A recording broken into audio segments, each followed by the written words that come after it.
आज हम पढ़ेंगे खगोल विज्ञान, एस्ट्रोनॉमी। ठीक है।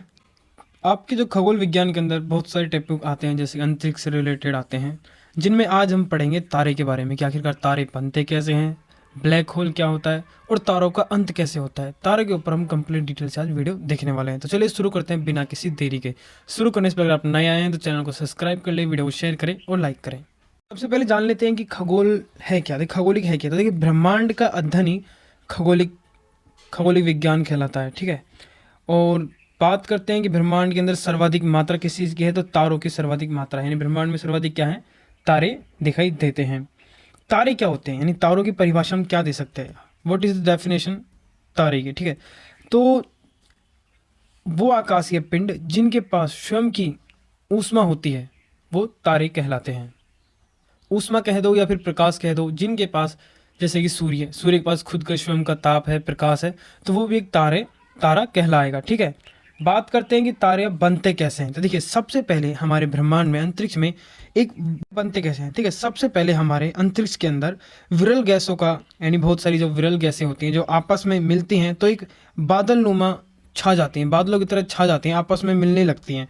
और जब वो बादल नुमा छा जाती हैं, आपस में मिलने लगती हैं बहुत सारी गैसें, तो निहारिका, उसे क्या कहते हैं, निहारिका कहते हैं। बादल नुमा आकृति बना लेना, गैसों का बादल नुमा आकृति बनाने को ही निहारिका कहते हैं।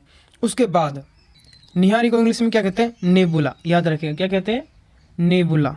याद रखिएगा, इंग्लिश में नेबुला कहते हैं। जब ये बादलों के समूह आपस में छा जाते हैं, जब इनके अंदर ऊष्मा उत्पन्न होने लगती है, क्या होती है, इन गैसों के अंदर ऊष्मा उत्पन्न होने लगती है, और जब इनके अंदर ऊष्मा उत्पन्न हो जाती है तब ये तारों का रूप ले लेते हैं। किसका रूप, तारों का रूप ये ले लेती हैं। इनके अंदर क्या होता है, संलयन होता है। इनके केंद्र के अंदर गैसों का संलयन होता है। किसका संलयन होता है, तो संलयन है वो हीलियम में होता है। क्या होता है, हीलियम में। और जब इसके अंदर ऊष्मा उत्पन्न हो जाती है तो ये प्लाज्मा अवस्था में आ जाता है। किस अवस्था में, प्लाज्मा। किस अवस्था में, प्लाज्मा अवस्था में आ जाती है। अब प्लाज्मा अवस्था क्या होती है, प्लाज्मा अवस्था है 6000 डिग्री सेंटीग्रेड से उच्च तापमान होने पर वह वस्तु प्लाज्मा अवस्था में आ जाती है। जिस तरह से आपका लावा होता है, लोहा पिघलने के बाद जो बन जाता है वो प्लाज्मा अवस्था कहलाती है। जो पृथ्वी के अंदर जो लावा है ना, वो भी प्लाज्मा अवस्था में ही पाया जाता है। तो अगर क्वेश्चन बनता है कि तारे, भाई पदार्थ की 3 अवस्थाएं आपको बताई गई हैं, ठोस, द्रव, गैस, और चौथी होती है प्लाज्मा अवस्था जो कि 6000 डिग्री सेंटीग्रेड तापमान पर मानी जाती है। और 5वीं होती है बोस आइंस्टीन। कौन सी, बोस आइंस्टीन, जो कि सबसे ठंडी अवस्था मानी जाती है। याद रखिएगा, तारे पूछे तारे किस अवस्था में पाए जाते हैं, ठोस, द्रव, गैस या फिर प्लाज्मा, तो आपको क्या करना है, प्लाज्मा अवस्था में, ना कि ठोस द्रव। क्या काफ़ी गैस गैस सुनकर सब सोचते हैं गैस अवस्था में होते होंगे तारे, लेकिन नहीं, गैस अवस्था में नहीं होता। गैस में इसमें संलयन होता है। प्लाज्मा अवस्था में तारे पाए जाते हैं 6000 डिग्री सेंटीग्रेड पर। और सबसे ठंडी पदार्थ तो बोस आइंस्टीन, सबसे गर्म प्लाज्मा अवस्था और सबसे ठंडी अवस्था बोस आइंस्टीन, जो कि 5वीं अवस्था होती है पदार्थ की, ठोस, द्रव, गैस, प्लाज्मा और बोस आइंस्टीन। ठीक है। तो यहाँ पे हमारे तारे बन जाते हैं। अब यहाँ पे अगर हम बात करें कि तारों का रंग किस पर निर्भर करता है, देखिए तारों का रंग निर्भर करता है उनके केंद्र के ऊष्मा के ऊपर, कि उनका कितना प्रकाश है उनके अंदर, ऊष्मा पर निर्भर करता है।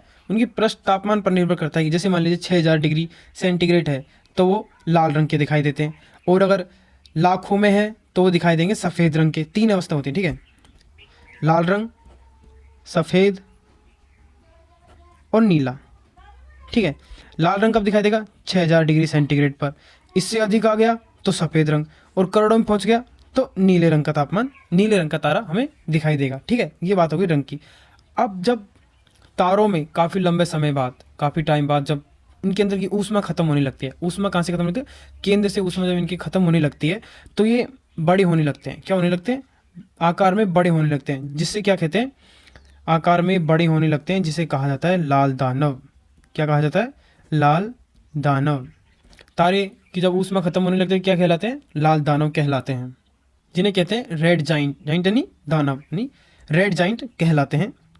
प्रकाश जब इनके अंदर की ऊष्मा खत्म होने लगती है, तारों के अंदर की, जब इनके अंदर का ईंधन जब खत्म होने लगता है तो ये बड़े होने लगते हैं, विकार रूप ले लेते हैं, बहुत बड़ा। जैसे कि हमारा सूर्य का जब खत्म होने लगेगा इसके अंदर की ऊष्मा, तो ये बहुत बड़ा होने लग जाएगा, और ये लाल दानव कहलाता है। क्या कहलाता है, लाल दानव कहलाता है।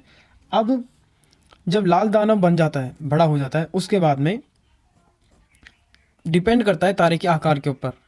अगर कोई तारा आकार में छोटा होता है, ज़्यादा बड़ा ना होकर छोटा होता है, तो बनता है श्वेत वामन। श्वेत वामन क्या, जो कम चमकता है, क्या बनता है, श्वेत वामन। जो तारा कम चमकता है वो कहलाता है श्वेत वामन। और श्वेत वामन के बाद जब वह चमकना ही छोड़ देता है तो वह कहलाता है काला वामन। क्या कहलाता है, काला वामन। जो बिल्कुल चमकना छोड़ देता है, जब उसके अंदर ऊष्मा नहीं बचती है, बिल्कुल खत्म हो जाता है, वो काला वामन बन जाता है। श्वेत वामन को जीवाश्म तारा भी कहा जाता है, जो अंतिम सिरे पर होता है, अपने जीवन के अंतिम सिरे पर होता है। कौन सा, श्वेत वामन। याद रखें, क्वेश्चन बन सकता है कि अंतरिक्ष में जीवाश्म तारा किसे कहा जाता है, तो जीवाश्म तारा श्वेत वामन को कहा जाता है। ठीक है, याद रखिएगा, जीवाश्म तारा श्वेत वामन को कहा जाता है। अब बात करते हैं, कुछ तारे बहुत बड़े होते हैं। जो तारे बहुत बड़े होते हैं वो आगे चलकर बनते हैं। वो क्या, उनमें के अंदर जो बहुत बड़े तारे होते हैं ना, उनके अंदर लोह यानी ठोस चीज़ें, और जो तारे बहुत बड़े होते हैं वो तारे बन जाते हैं अभिनव तारा। क्या बन जाते हैं, अभिनव तारा। आपको इसकी पीडीएफ मिल जाएगी, ठीक है। क्या बन जाते हैं, अभिनव तारा। अभिनव तारे के अंदर जो ठोस चीज़ें होती हैं, अभिनव तारे में क्या होता है, जो कार्बन जैसे हल्के पदार्थ होते हैं वो लोहे जैसी ठोस अवस्था में बनने लगते हैं, और ये तारा फूट जाता है यानी भड़क जाता है, एक तरह से इसके टुकड़े हो जाते हैं। तो अगर पूछा जाए कि अंतरिक्ष में टुकड़े यानी विखंडित होने वाला तारा, तो अभिनव तारा। क्या, अभिनव तारा, जिसके टुकड़े हो जाते हैं, जो भड़क जाता है, जिसको आप देसी भाषा में बोलते हैं कि भड़क गया, यानी भड़क जाता है, विखंडित हो जाता है। तो ये बनने के बाद जब अभिनव तारा टूटता है तो इसके क्या क्या बनते हैं, देखिए इसे 3 तारे बनते हैं, न्यूट्रॉन, पल्सर तथा क्वेसर। 3 तरह के तारे बनते हैं, न्यूट्रॉन, पल्सर और क्वेसर। तो हमारा अभिनव तारा जब विस्फोट हो जाता है तो 3 तरह के तारों में डिवाइडेशन हो जाता है, न्यूट्रॉन, पल्सर और क्वेसर। पल्सर जो कभी कभी चमकता है और कभी कभी बुझता रहता है। क्वेसर, इसके अंदर चुंबकीय क्षमता अधिक बनती है। अब बात करते हैं न्यूट्रॉन की। देखिए, न्यूट्रॉन तारा का जो घनत्व है वो बढ़ने लगता है, और घनत्व बढ़ने के कारण ये सिकुड़ने लगता है। जैसे कि मान लीजिए कोई लोहा का हम किसी चीज़ को गर्म करते हैं तो ठंडा होता है, तो फिर वो सिकुड़ने लगता है। और सिकुड़ जैसे मान लीजिए इतना बड़ा कोई सामान, कोई भी चीज़ इतनी बड़ी है, फिर उसे हम पीट पाट कर अगर इतना सा कर दें तो वो इतना ज़्यादा भारी हो जाता है कि जब, क्योंकि जो न्यूट्रॉन होता है, न्यूट्रॉन तारे से जब ये ठंडा हो जाता है और सिकुड़ कर ये क्या बन जाता है, black hole. Black hole, black hole जब इसका घनत्व बहुत अधिक होता है, ब्लैक होल का घनत्व बहुत अधिक होता है, बोलते हैं कि ब्लैक होल की 1 चम्मच 10 हाथियों के बराबर है। याद रखिएगा, ब्लैक होल की 1 चम्मच का वजन 10 हाथियों के बराबर का होता है। क्यों, क्योंकि जब किसी वस्तु को, जैसे आप सिल्वर रोल देखते हो, जैसे में रोटियां पैक की जाती हैं, जब उसे हम इतना बड़ा सिल्वर रोल होता है, जैसे कूट कर इतना सा कर देते हैं, वजन तो उतना ही रहता है ना उसमें, पर वो कितना सा हो गया, इतना सा। जब इतनी बड़ी वस्तु को हम छोटा करके जब ये सिकुड़ता जाता है तो इतना भारी हो जाता है, ये इतना छोटा हो जाता है कि इसका वजन, 1 चम्मच का वजन भी 10 हाथियों के बराबर होता है, और उसमें से सूर्य का प्रकाश भी नहीं निकल पाता है। बात करते हैं, जो ब्लैक होल होता है उसकी चुंबकीय क्षमता भी बहुत अधिक होती है, इतनी अधिक होती है कि कभी कभार ये अंतरिक्ष से श्वेत वामन और काले वामन को भी अपनी ओर खींच लेते हैं, और इसके अंदर जाकर तारों का पूर्णतः अंत हो जाता है। जो काला वामन और श्वेत वामन होते हैं वो तारों को भी ये खींच लेता है, ब्लैक होल अपने अंदर, और फिर तारों का पूर्णतः अंत हो जाता है। कहा जाता है कि पृथ्वी का अंत भी हमारा, बोलते हैं कि भाई लावा पड़ेगा, कल क्या अवतार आएगा, तो ज़्यादातर चांस है कि ये ब्लैक होल से हो, क्योंकि जब ब्लैक होल हमारी पृथ्वी से टकराएगा तो ये पृथ्वी को फाड़ देगा, चीर देगा, इसका 2 टुकड़े करके और निकल जाएगा, क्योंकि ये बहुत ज़्यादा इसके अंदर घनत्व होता है, क्योंकि इसके अंदर से सूर्य का प्रकाश भी नहीं निकल पाता है। तो ये अब बात करते हैं कि भाई लाल दानव किस कंडीशन में, यानी कितना बड़ा हो कि वह अभिनव तारा बने और कितना छोटा हो कि वह श्वेत वामन बने।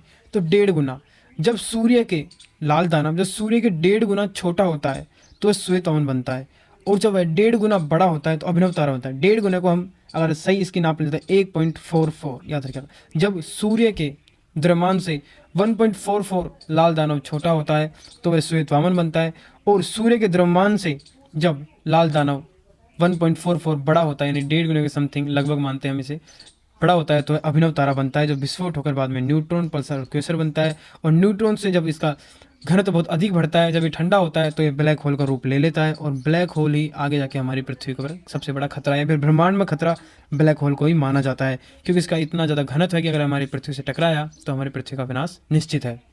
रिवीजन करते हैं कि तारे कैसे बनते हैं। कि सबसे पहले हमारे ब्रह्मांड में विरल गैसों का समूह होता है, वो बादल नुमा जब आकृति ले लेते हैं तो वो निहारिका बन जाते हैं, और जब उनके अंदर ऊष्मा पैदा होने लगती है तो वो तारा का रूप ले लेते हैं, जिसमें हाइड्रोजन का, हीलियम में संलयन होता है, तथा बाद में वो प्लाज्मा अवस्था में आ जाते हैं। प्लाज्मा अवस्था 6000 डिग्री सेंटीग्रेड को माना जाता है। प्लाज्मा अवस्था जैसे कि आपका लावा होता है वो प्लाज्मा अवस्था में होता है, लोहा पिघलने के बाद वो भी लावा अवस्था में होता है, यानी कि सर्वाधिक उच्च तापमान प्लाज्मा अवस्था कहलाता है। सर्वाधिक बात करें तारों को कौन सी अवस्था में पाए जाते हैं, ठोस, द्रव, गैस या फिर प्लाज्मा या फिर बायो, तो प्लाज्मा अवस्था में, ठीक है। पांच पदार्थों की अवस्था होती है, आपने ठोस, द्रव, गैस तो पढ़ा होगा। चौथी है प्लाज्मा, और पाँच है बोस आइंस्टीन, जो कि सबसे ठंडी अवस्था पाई जाती है। और जब तारों के अंदर ऊष्मा खत्म होने लगती है, इसके केंद्र में से जब ऊष्मा खत्म होने लगती है तो ये विकार यानी बड़े होने लगते हैं और वो लाल दानव का रूप ले लेते हैं। लाल दानव डिपेंड करता है सूर्य के द्रव्यमान के ऊपर। अगर सूर्य का द्रव्यमान से 1.44 छोटे होते हैं तो वे श्वेत वामन बनते हैं, यानी कम चमकने वाले बनते हैं, और अंत में जब उनके अंदर ऊष्मा पूर्णतः समाप्त हो जाती है तो वो काले वामन बन जाते हैं। और अगर सूर्य के द्रव्यमान से 1.44 वो अधिक होते हैं द्रव्यमान में तो अभिनव तारा बनते हैं। अभिनव तारा के अंदर जो हल्के कार्बन पदार्थ होते हैं वो कठोर यानी लोहे जैसे का रूप ले लेते हैं और बाद में विस्फोट हो जाता है। विस्फोट होकर ये न्यूट्रॉन, पल्सर और क्वेसर 3 प्रकार के तारे बनता है। और जब न्यूट्रॉन तारा ठंडा होने लगता है तो इसका घनत्व बहुत उच्च हो जाता है, जिसके कारण ये ब्लैक होल का रूप ले लेता है। और ब्लैक होल इतना ज़्यादा उच्च इसका घनत्व होता है कि इसके अंदर सूर्य का प्रकाश भी नहीं निकलता, और इसके अंदर चुंबकीय क्षेत्र भी बहुत अधिक होता है, जिस कारण ये काला वामन और श्वेत वामन को अपने अंदर खींच लेता है, और वहीं पे तारों का अंत हो जाता है। और हम ब्रह्मांड का खतरा भी ब्लैक होल को माना गया है। आई होप अगर आपको वीडियो अच्छी लगी तो प्लीज़ एक लाइक जरूर करें, अपने दोस्तों में शेयर करें। मिलते हैं नेक्स्ट वीडियो में, तब तक के लिए धन्यवाद।